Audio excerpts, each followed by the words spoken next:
Hey everyone, it's Kailei and welcome back to my channel. I've taken a couple weeks off for the holiday and I'm glad to be back, and I'm coming back with a video unlike anything I've put on this channel. I'm very interested in the concept of making money on the internet and being able to work from home, and so when the adpocalypse happened and Patreon came about, it really sparked my interest and I really wanted to learn more about it. So that's what this video is going to be about today, and I'm excited to finally be able to use this song in a video. You are exposed, sir. But hold on, don't get too excited because I'm not actually going to be exposing any of the content on the Patreon accounts that I'm discussing today. You have to become a patron and pay for that content like I did. But what I am going to do instead is I'm going to deeply analyze and do a whole lot of math and fun stuff to determine if it is really worth it for you to become a patron of your favorite YouTubers. So let's start from the beginning. All of this came about because of a major event on YouTube known as the adpocalypse. According to the YouTubeWiki, the YouTube AdPocalypse is a site-wide term emerging from the March to May 2017 advertiser boycott on YouTube. The boycott arose from advertisements being played on the video Chief Keef dancing to Alabama blank and extremist content leading the UK government, Coca-Cola, Dr. Pepper, Johnson & Johnson, and many major brands pulling their advertisements from YouTube.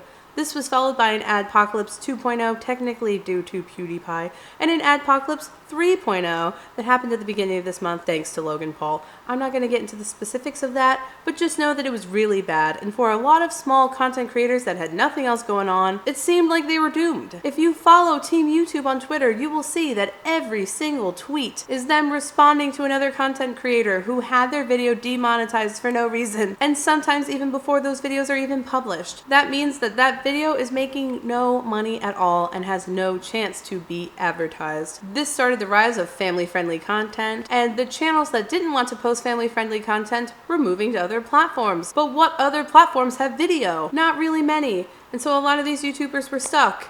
And then a light in the darkness shone down on the YouTubers, and it was Patreon. So what is Patreon? Patreon comes from the word patron, and a patron is basically a person that supports the arts. What the website Patreon has done is they have taken this concept and expanded it to turn it into a monthly subscription to your favorite content creators. It's almost like Netflix, except you're paying for a specific YouTuber or other content creator. Some of the most popular accounts on Patreon currently are making things like news and resource content, adult video games, really interesting looking podcasts. So all of the YouTubers that are not family friendly and have been lost in the rubbish of Adpocalypse 1, 2, and 3 decided to move their platforms to Patreon. And this left a lot of people in their audience shook. Can you imagine a world where we pay for an entertainment service that we enjoy? Kind of like paying for Netflix or paying to see a movie in theaters? But the biggest difference here is that instead of paying for all of the content of Patreon, potentially you're only paying for one person. And this made a lot of people upset. But I didn't get it. And honestly, I still don't get it. And so I decided to become a patron of 4 different YouTubers and dive really deep into their content to see if the value of your dollar really matters to these YouTubers. We have 4 to talk about total. We're going to start with Trisha Paytas, move on to Channon Rose, then will come Laineybot, and we are going to finish with Edwin's generation. The links to all of their channels will be in the description down below. And here's how these stats are going to work. I have divided all of the content on these YouTubers' Patreon accounts into different segments based on the type of content. From there, I have taken monthly averages on the last 4 months on how many videos, photos, text posts, and polls are being posted onto these Patreon accounts. And then I translated all that information into time. I have decided to only pledge $5 to each patron and see what that $5 could get me all around. Mainly this was because not everyone had a $1 to $2 option, but also because it seemed like a fair amount in my mind. So that is what we have, and we will get a little bit deeper into that math as we go. So let's jump right on into Trisha Paytas' Patreon account, which is actually listed under Trisha Tarantino. Trisha did not start her Patreon account until October 18th, and so it was not possible for me to get a 4-month average. Instead, I had to get kind of a 2 to 3 month average. Now on Trisha Paytas' Patreon, she claims to be doing adult-themed stuff, and she also claims that she's going to post things that she cannot share on any other platform.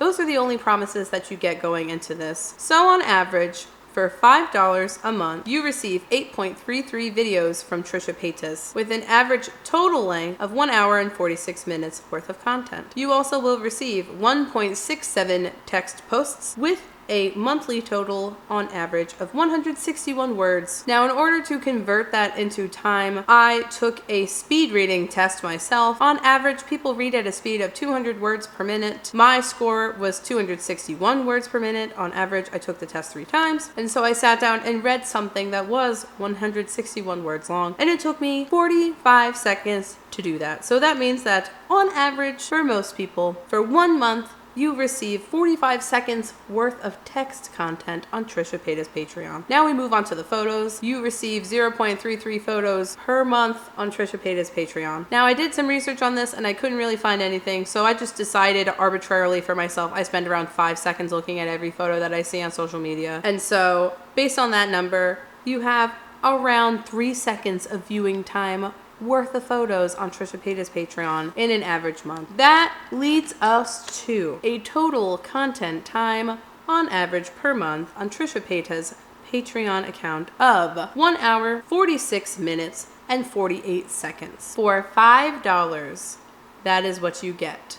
If you work minimum wage, and the national minimum wage in the United States is $7.25, that means that you get 2 hours worth of content for around what you would make for 1 hour's worth of work. And that's a whole month's worth of stuff. I will say that that does not seem like a lot of content considering it's a month's worth. You know, you're getting almost 2 hours worth of content in a month.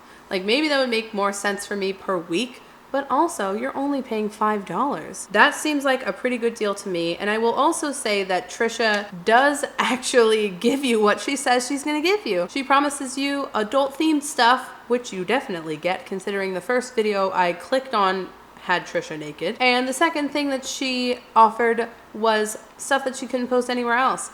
Which is true because you can't be naked on most social media accounts, including YouTube. Overall, as someone that is a pretty big fan of Trisha Paytas, I would say that this $5 a month amount is actually worth it. Those 2 hours worth of content are really good. She includes things like story times and mukbangs and all of your favorite Trisha things, except some of them she does naked. Let's move on to the next YouTuber on this list, which is Channon Rose. Channon Rose is the second top YouTuber subscriber-wise on this list. She has just passed 1 million subscribers recently. That means that she has less than half of Trisha Paytas. So I tried to increment it based on size so that we had a really wide arrangement of data so that this is extra informative. And so Channon Rose started her Patreon on September 12th, 2017. That means for my 4-month average, which would include September, October, November, and December, we lose 2 weeks of September.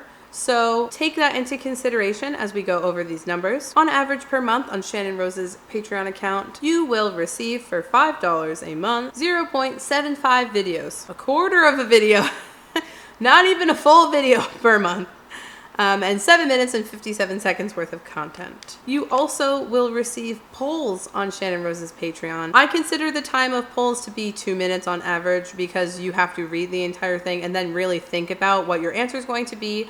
On Channon Rose's Patreon, for example, the polls have to do with how her content is being produced, and so you actually feel invested, and so you want to take your time. So I would say that's around 2 minutes on average. So per month, you receive 1.75 polls on Channon Rose's Patreon, which equates to content time of 2 minutes and 45 seconds. Per month, you receive 5.25 photos on Channon Rose's Patreon, which is a total content time of 27 seconds.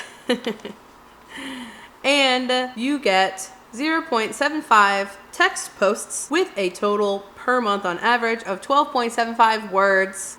So less than 1 post with around 12.75 words on it. That's less than a tweet, everyone. Just saying. That would take you 3 seconds to read. To be sure, I actually timed myself reading something that was 12 words, which means that the grand total content time per month on Channon Rose's Patreon is 11 minutes and 12 seconds.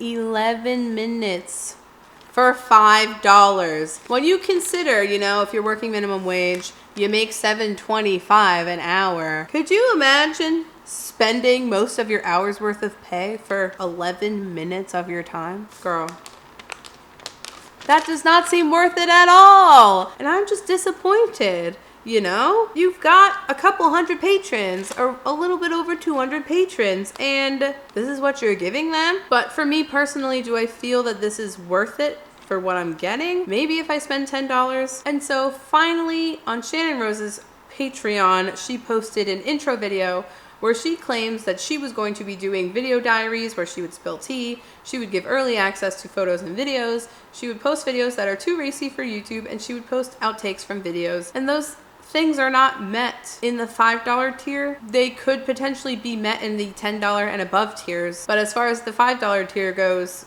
we're missing some stuff, you know, and that's disappointing. So Shannon, we hope that you improve. We hope that you add more stuff.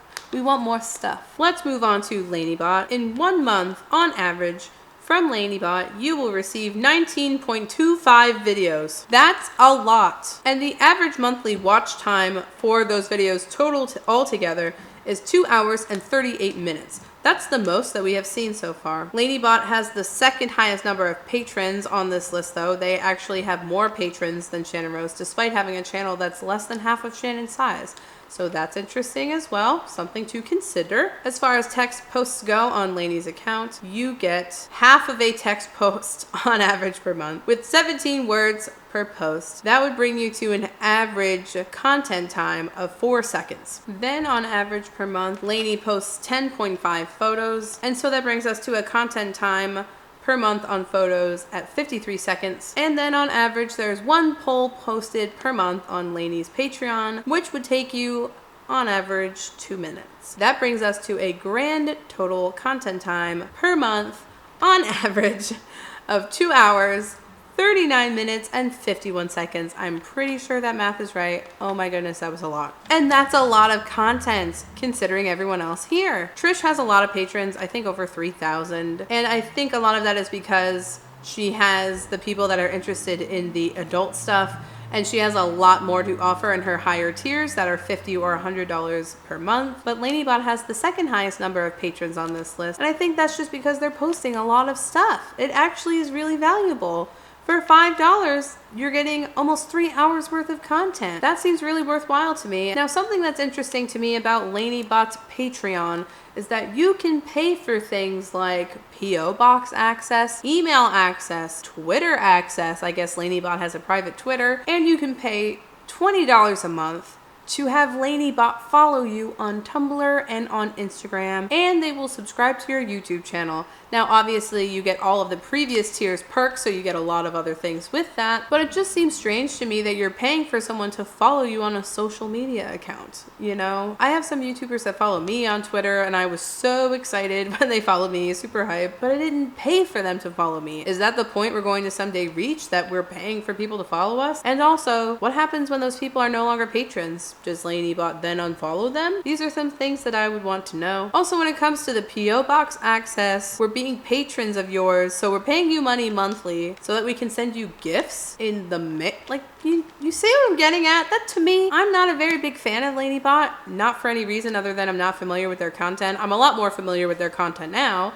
But I'm paying you to send you mail? That doesn't seem valuable to me. But you know, the 2 hours, 39 minutes, and 51 seconds worth of content, that's worth the $5 to me. So yeah, Laineybot claimed that they would offer on their Patreon Discord channel access, Spotify playlist access, patron-only posts, patron-exclusive videos, behind the scenes, and P.O. Box access. And I can say that with my $5 a month pledge, Laineybot has given all of those things to me. Let's move on to the last content creator, which is Edwin's Generation. They have a YouTube channel of around 60,000 subscribers, and they have 41 patrons. They have the smallest number of subs and the smallest number of patrons out of anyone on this list. Edwin's Patreon is new. Edwin's Patreon is similar to Shannon's, that there's not as much content. So we'll go over those numbers now. On average, per month, you receive 4 videos, a total watch time per month of 20 minutes on average, 2.25 text posts per month, with an average monthly total word count, so total between those 2.25 posts, of 326.6 2.25 words, the most wordy of all of the Patreon accounts, and 1.25 photos per month. The total content time in each category is 20 minutes for videos, 1 minute and 45 seconds for text posts, and 7 seconds spent on photos. That brings us to a grand total content time of 21 minutes and 52 seconds. Now, on Edwin's Patreon, in order to gain access to all the things that I just listed out, you actually only need to pledge $2 a month. And actually, they offer a lot of content for $1 a month. They're the only person that offers a significant amount of content for only $1 a month. But there were some videos and things like that that you need to pay $2 for. The reason that I went with the $5 is because I wanted to spend the same amount of money on all of the YouTubers. And again, some of them did not have a $1 option. And so the only thing that I got additionally for my extra $3 spent per month was access to Edwin's Snapchat. And I haven't even added him on Snapchat if you want to know how that's going. I don't use Snapchat myself personally though, and I don't really feel like it's worth spending money to see someone's Snapchat. I mean, it sounds strange. I'm willing to pay for people's videos and text content and polls and whatever, but I'm not willing to pay for their Snapchat. And I think that's just because I don't use Snapchat myself. But can we just say 21 minutes and 52 seconds a month for $2? That seems somewhat worth it because $2 is like nothing, you know? But I just wish, again, it's the same situation as Channon where I wish I was getting more. I would like to see more. I would like to experience more. Edwin's Patreon is interesting also because they offer Skype calls with them for additional money, and a lot of their content focuses on their relationship. There's even a tier where you can specifically speak with his girlfriend. So it's almost like a joint Patreon where you pay $1 for him and $1 for his girlfriend Mina, and that's next to nothing. But it still feels as if it's sort of a donation. Like, hey, you know, I don't really care about what you're putting on your Patreon, but here's $2 a month. That's sort of what it feels like. And I wish it were more expansive. But for what you're getting per month, Edwin claimed that he would offer you Skype calls, exclusive Snapchat content,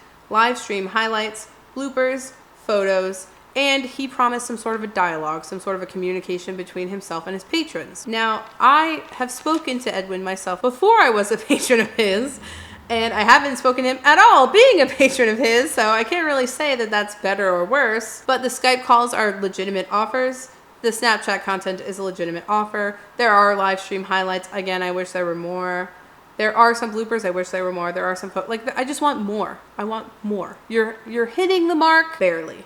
Shannon's way below the mark. Trisha's at the mark, the way that we expect her to be and should be.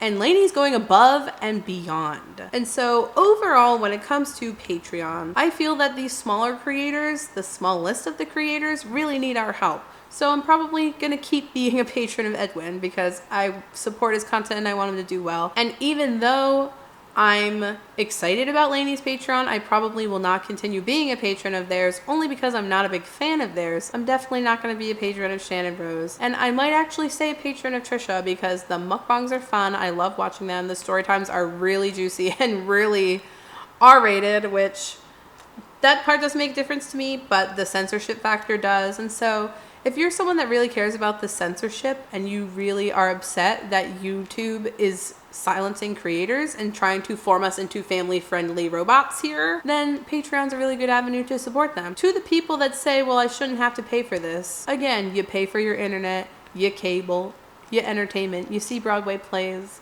you go to the movies. It's an entertainment service. It's the same thing. Okay? It's the same thing. You're paying people to do a job or provide a service to you. To the people that don't like the price, it's cheaper than a pack of cigarettes. It's cheaper than most people's cups of coffee. It's cheaper than a bottle of alcohol. It's cheaper than all of your vices combined, basically, is what I'm saying, or even individually. And therefore, it's pennies, basically, but it really helps these people out. And to all the people that say you should just give them money to charity, give your money to charity then. If there's anyone else that you want me to do a Patreon analysis of, or if you want me to go even deeper in the Patreon accounts that I've discussed now, let me know in the comments down below. If you really appreciate all of the math that I've done in this video, give it a thumbs up. And if you like me and the content that I usually post, which is psychic and metaphysical stuff, then please subscribe to this channel. I put out new videos every Wednesday. I've been gone for the holidays and then I had bronchitis. Sorry about it, but now I'm back. If you've lasted this long, Thank you so much for watching, and I hope to see me in your future soon. Bye!